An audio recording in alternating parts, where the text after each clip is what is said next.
next on our list of topics is kind of the Lakers. Like I mentioned earlier, I'm a big LeBron fan. I follow them religiously through the wins and the losses. And since LeBron has been with the Lakers, outside of that championship bubble year, his tenure has been very up and down. And I don't attribute this to him at all. Uh, as age continues to creep up on him, it just doesn't seem to affect him. He just recorded 4 straight triple doubles. I'm gonna read off the stat lines. They were against the Sixers, the Raptors, the Grizzlies, and then the Spurs. So back to back to back games. Uh, and then I'm just gonna go down the line. I'll read his points, rebounds, assists. He had 21 points, 19 points, 35 points, 15 points, 12 rebounds, 10 rebounds, 12 again, 16, and then assists, 13 assists, 16 assists, 14 assists, 12 assists. So these aren't small triple double games. These are monster games that he's having at his age, and it's just so impressive. And I don't think people, you read comments, I still feel like people are taking him for granted, like what he's doing at this age, playing the minutes that he's playing, carrying the load that he's carrying, even though it's less in this season. It's still so impressive, and it's sad to think that in a year or two, like the guy we all grew up watching is going to be out of the league. And that's kind of why I tune in to all these games, because you never know when he's going to decide to call it quits. And I'm trying to appreciate it while I still can. But the Lakers are 9-4 on the season, and the JJ Redick experience so far, bringing him in has been amazing for this team. Ever since they started off the year a little shaky, like they started off really hot, and then they went on a losing streak when they went on the road. And since then, the Lakers moved D'Lo to the bench, and they're 5-0 since then. And it worked out a lot better than I thought.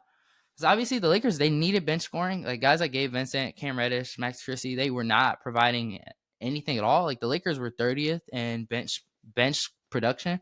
So moving a guy like D'Lo, who it puts the ball in his hands a little more, which will help him in the long run. I think it's a good move, and it's shown. They're 5-0 since then. But I missed out on doing this in our last video, the last time I talked about the Lakers. But I want to give a huge, huge, huge shout out to Anthony Davis. He has been amazing this season. He's averaging 31.1 points per game. So that's second in the league right now. He's shooting the highest field goal percentage of his career at 56.1%. And he's shooting 42.9% from three on 2.3 attempts per game, which is smaller volume, but he hasn't been shooting threes like in the past few seasons. So it's super, super impressive and super. I'm just happy to see it that he's attempting them and he's making them. And he's been especially good in the clutch. He's been shooting a lot of threes. Like he'll be a trailer and come up at the top of the key, and or in that pick and pop. But he's been loving like the left wing, right wing, top of the key. He's been efficient. And if this carries on, the ceiling for the Lakers raises. It raises exponentially. And I wanna emphasize his scoring, because this season he's just taken another leap. Like I think this is the best he's played in his career. He's had 20 plus in all 12 of the games he's played in this season, and in 8 out of the 12 he's had 30 plus points with a 40-point game in there, and he's shooting 65% true shooting percentage. So for those of you who don't know, a true shooting percentage is it's essentially it's a player's scores by combine. It scores a player's types of shots. So it combines all types of shots. So regular field goals, like a layup, a dunk, 3-pointers, free throws, and it averages all them up and spits out a percentage. And above 50% is pretty good league wide, and then 60% plus is elite. And he's at 65%, one of the best true shooting percentages in the league. And that's just insane if you think about the amount of responsibility he has on offense and defense, like fatigue. Just the ball is always in his hands this season, and he's been producing, and rightfully so. He's at the top portion of the MVP conversation, and if this continues all season, I think his name should definitely be in that conversation. But you can't talk about it enough how good he's been for the Lakers. And as a LeBron fan, like I always want to see LeBron in the playoffs. I always want to see him, especially towards the later portions of his career. It's been so refreshing to finally get a coach who is utilizing the team correctly. And one thing that I like that JJ Redick has been doing versus how Darvin Ham used LeBron, he stopped. Like, one, LeBron doesn't even bring the ball up court majority of the time, so that conserves energy. But he also has been using LeBron similar to how they use him in the Olympics, just sort of as a point forward. Not sort of, he has been like a point forward.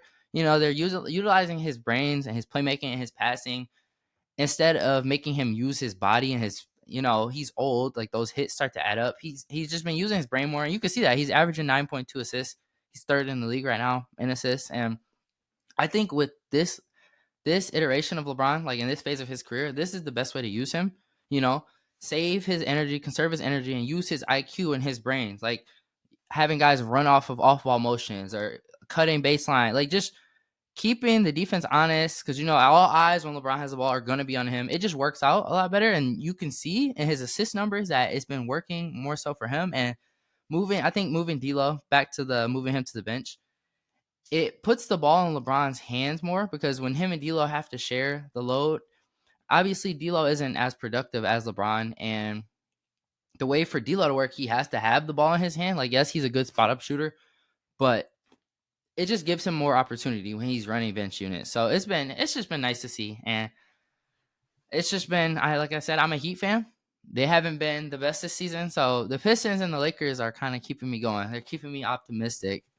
And I'm excited for how the future looks with JJ Redick as a head coach and him coaching LeBron in the twilight phases of his career.